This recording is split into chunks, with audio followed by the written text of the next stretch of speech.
तो दोस्तों आज के वीडियो में हम देखेंगे कि अगर केविन ओवेंस कोडी से नहीं लड़ते वॉर गेम्स में तो वो कौन सा सुपरस्टार होगा जो कोडी रोड्स से लड़ेगा। तो दोस्तों मेरा नाम है शुभम और आप देख रहे हैं खबर WWE की। तो चलिए वीडियो को शुरू करते हैं।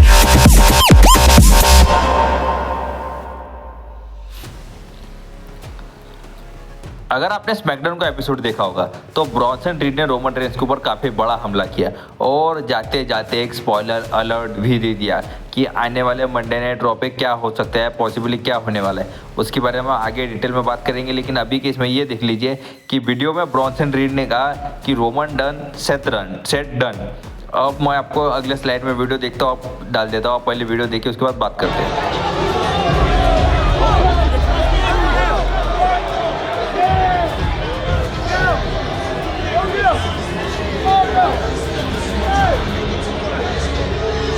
Seth done, Roman done. Brock is a game changer.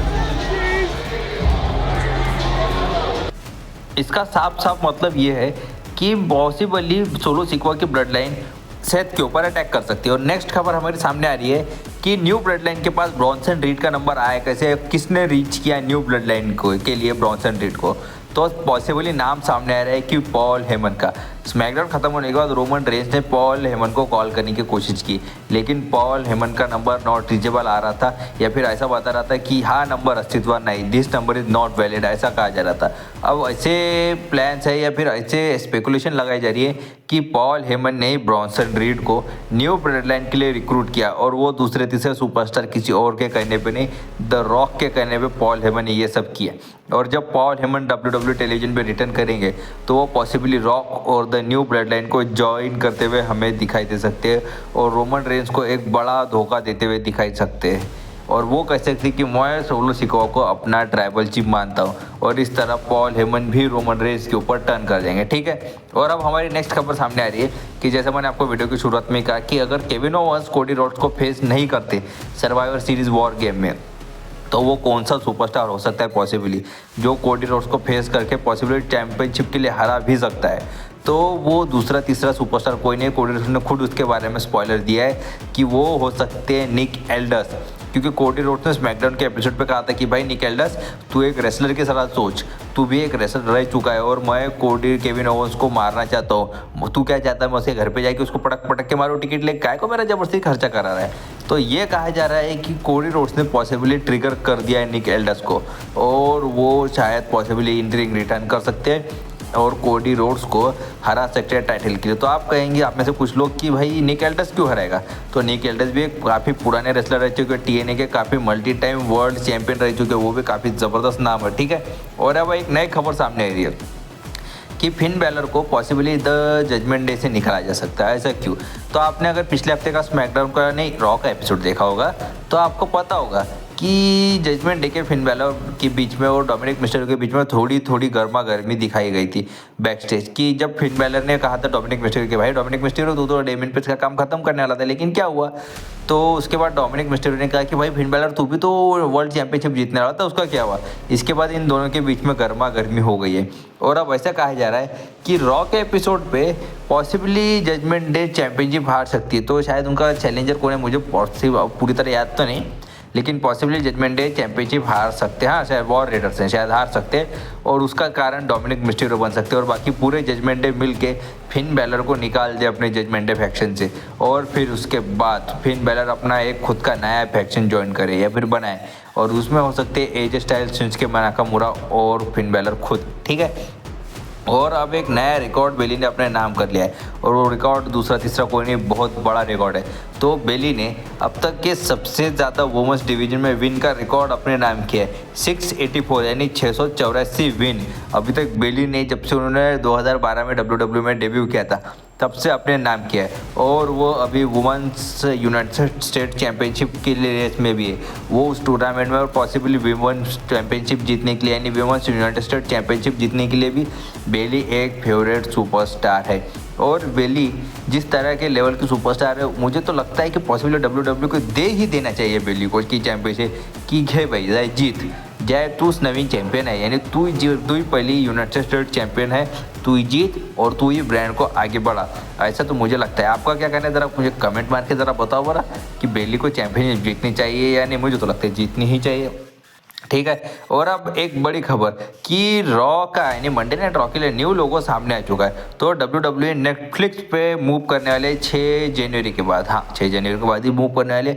और WWE ने 6 जनवरी का नेटफ्लिक्स पे जाने के लिए अपना नया लोगो भी डाल दिया। मैं आपको अगले लोगो देख लीजिए।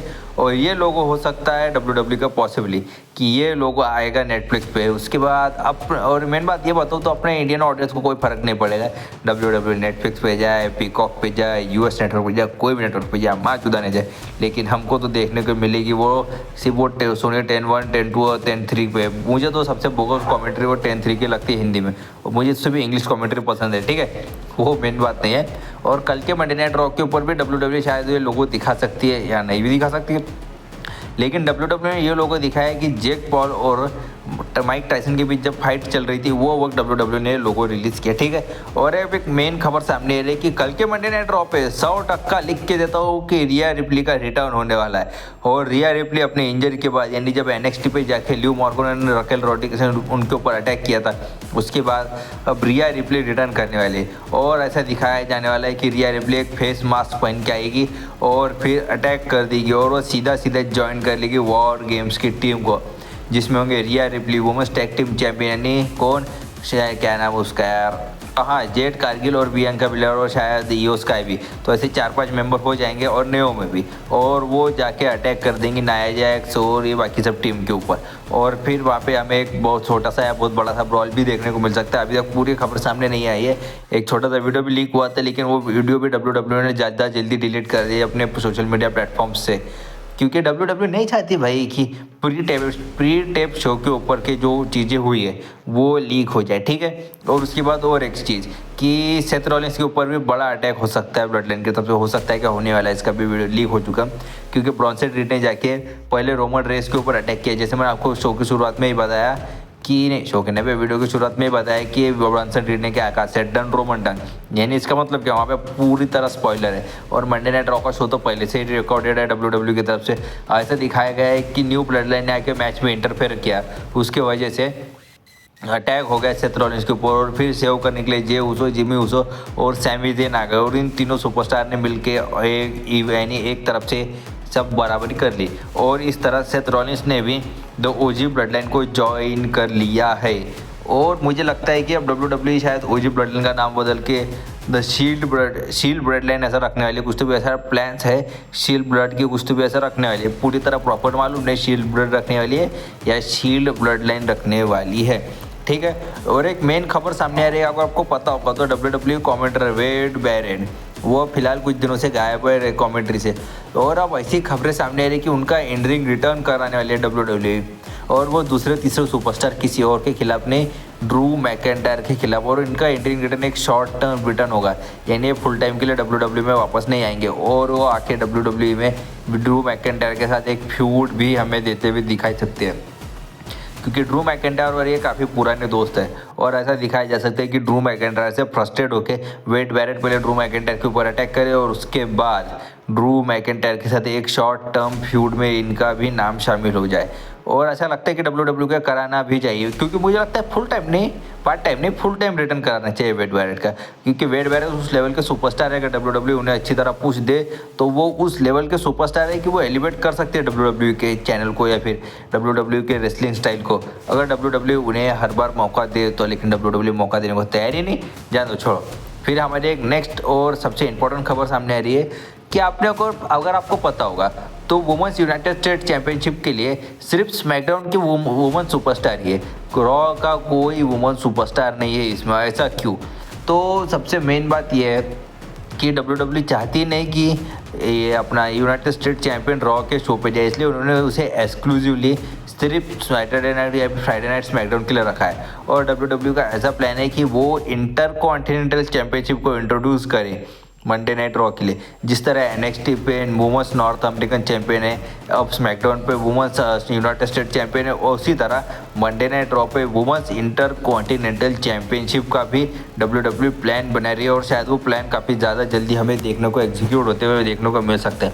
उसी तरह WWE फिर मंडे नाइट रॉ पे भी चैंपियनशिप ला देगी, मिड कार्ड चैंपियनशिप वुमेंस के लिए, और बोले कि जाओ लड़ो साला, तुमको टाइम तो हम देंगे नहीं, सिर्फ लड़ लो, और कभी चैंपियनशिप दिखाएंगे नहीं।